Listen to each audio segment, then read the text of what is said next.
yang pendukung teroris yang belum ketahuan, pasti nanti suatu saat ketahuan dia adalah sebenarnya mendukung. Ya, jadi buat Retno Marsudi ya, lebih baik jadi Menteri Luar Negeri di Hamas sana, di Gaza sana. Lebih baik daripada tinggal di Indonesia, apalagi mempengaruhi, memberi pesan kepada Menteri Luar Negeri baru. Enggak dipercaya lagi. Walaupun baru, kalau dia masih memegang pesan-pesan itu, memang bodoh lah gitu ya. Jadi makanya dia berapa tahun dia menjabat, dia nggak ada kenangan buat rakyat Indonesia. Ini udah bagus ya, jelasnya udah bagus banget itu, udah lengkap banget itu tentang Unifil itu ya, tentang bagaimana Unifil ini melanggar melanggar kodrat ya sebagai pasukan penjaga perdamaian, peacekeeper, bukan bukan peacemaker ya. Kemarin Pak jelas banget itu kemarin tuh Pak Topik itu bagus tuh ya. Karena Pak Topik kan salah satu yang mengusulkan itu ya, mengirimkan TNI ke Lebanon dan juga termasuk seharusnya ditarik TNI itu dari Lebanon. Itu kemarin udah dijelaskan juga Pak Toping ya, harus minggu kemarin tuh ya, harusnya TNI itu ditarik dari Lebanon karena si Unifil ini sudah melanggar ininya dia, melanggar petunjuk juklaknya si Unifil ini sebagai penjaga perdamaian, sudah berpihak. Dan kalau misalnya sampai kena pelurunya Israel, ya itu sudah resikonya si Unifil ini. Makanya si Benyamin Netanyahu kan kemarin menghimbau supaya si Unifil ini agar segera meninggalkan daerah konflik.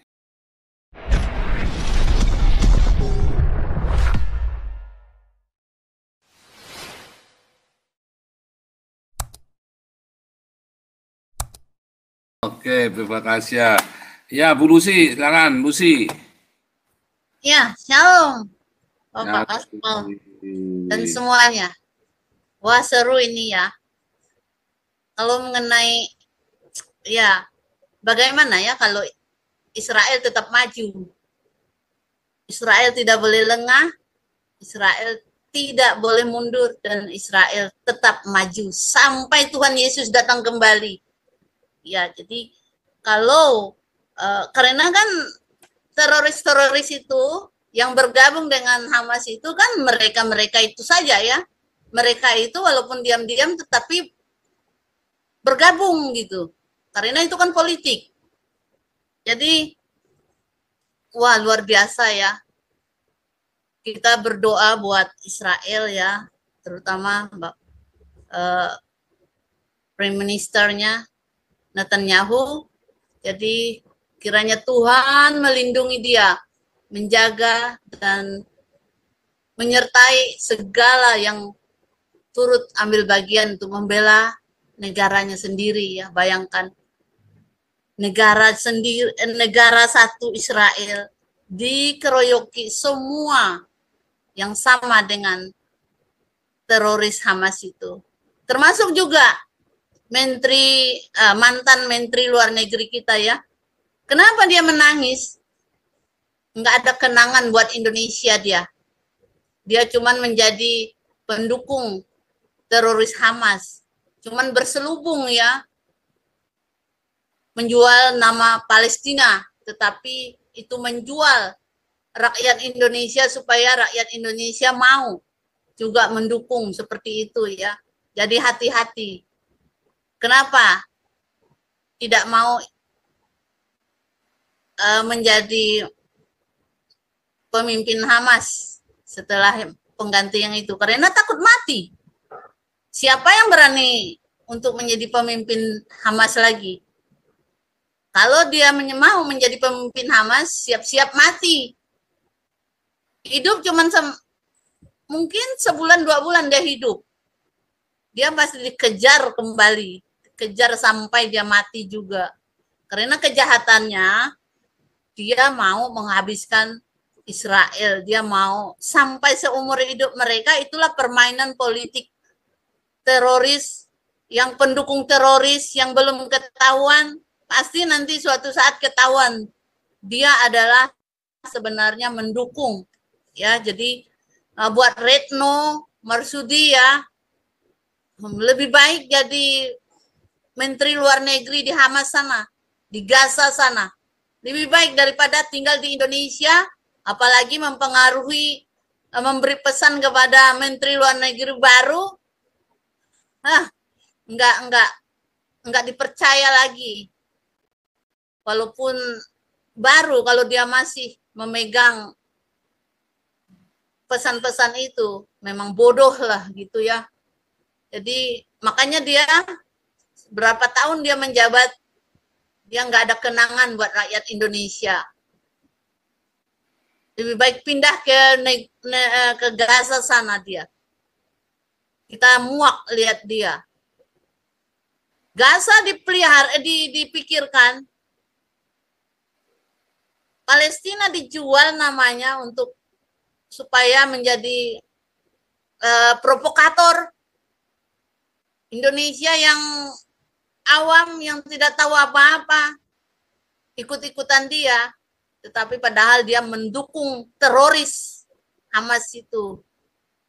Dan puji syukur dia nggak dipilih lagi, karena dia bukan dari rakyat Indonesia, tetapi dia memikirkan rakyat Gaza sana. Lebih baik Retno Marsudi pindah ke sana, nggak ada gunanya tinggal di Indonesia. Dan juga menteri yang baru nanti, Menteri Luar Negeri. Kalau masih seperti itu, wah hati-hati. Ya, itu saja Bapak Pastor Paul. Terima kasih, Tuhan Yesus memberkati. Lanjut, Ibu Dora.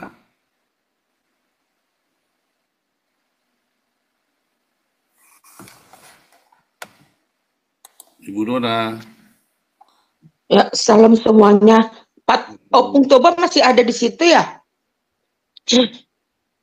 Opung Toba. Aja Bu Dora langsung. Ya, ada. Ya, Horas itu. Horas itu. Ya, itu tadi membicarakan tentang Unifil. Saya kira kalau Unifil itu keluar susah juga ya, itu bagi saya, apalagi suasana iklim dan suasana keadaan di sana susah menarik mereka, karena di sana itu selain kelaparan, selain daripada gencatan senjata itu, ini lebih ruwet kalau Unifil memang keluar dari sana, lebih kacau.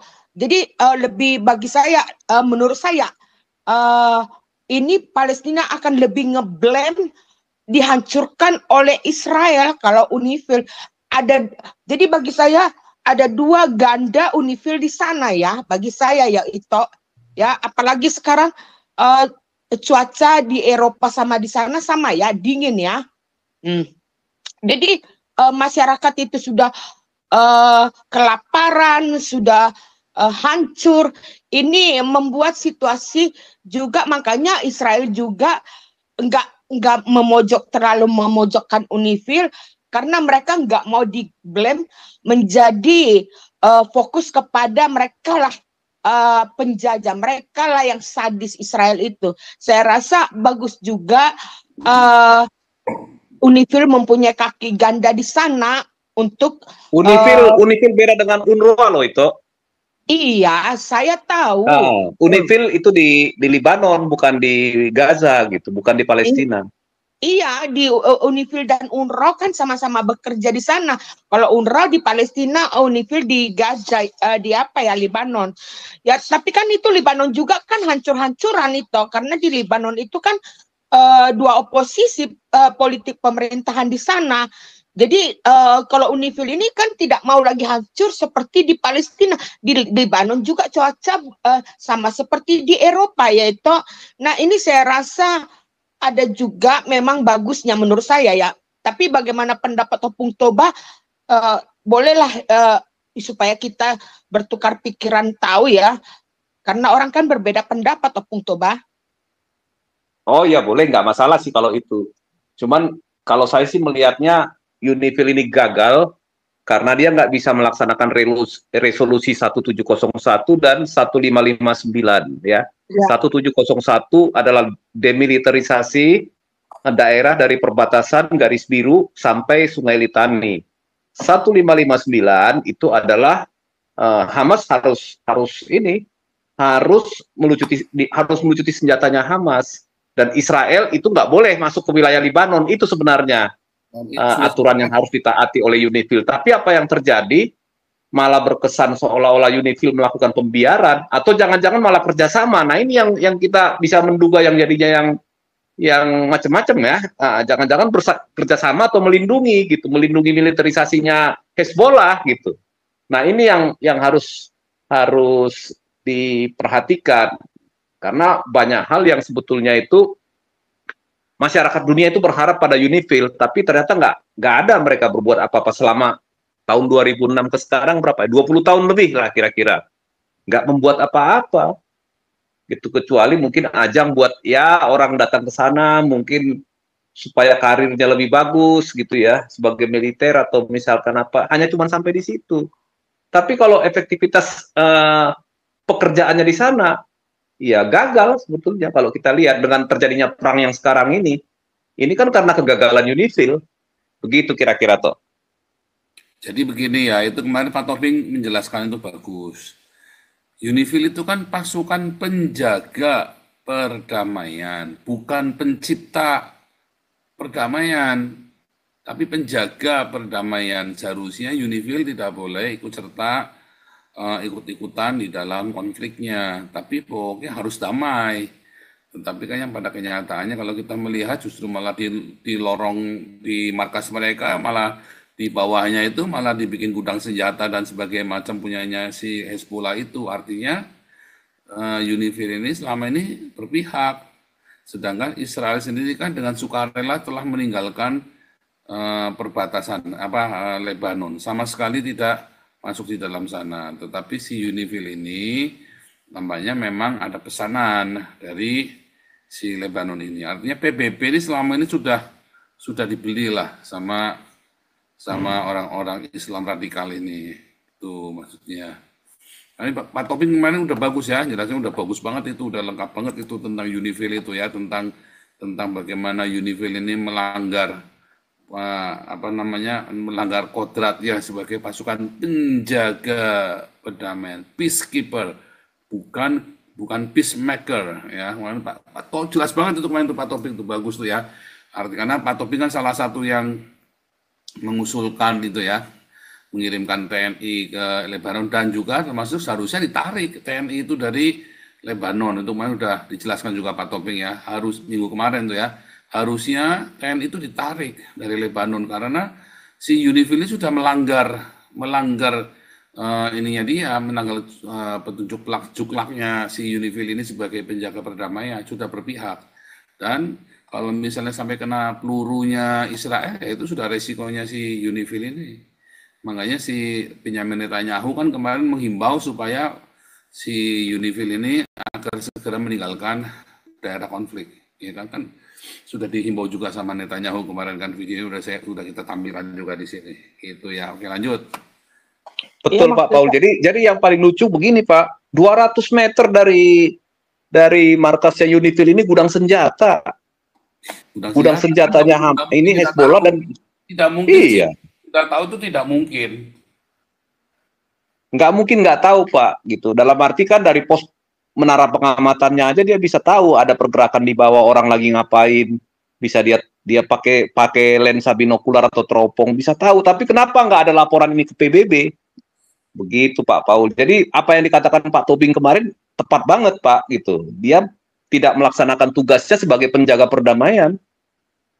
Ya bukan pembuat perdamaian, nggak ada jaminan bahwa UNIFIL ada di situ perdamaian akan terwujud, tapi dia menjaga apa yang sudah disepakati di tahun 2006, di mana Israel harus mundur dari wilayah Libanon, Hezbollah harus mundur ke utara Sungai Litani, kemudian daerah itu harus demilitarisasi, kemudian Hezbollah juga harus ya katakanlah meletakkan senjatanya dan tidak menyerang Israel lagi. Itu sebenarnya yang 1557. Tapi satu pun nggak ada yang dilaksanakan sama UNIFIL. UNIFIL-nya ini kelihatannya ya sama kayak Pak Paul tadi, masuk angin, Pak. Mungkin karena Guterres juga kali ya. Saya kira semua PBB ya, Pak. Semua PBB itu sudah dikuasai oleh Islam radikal itu, Pak.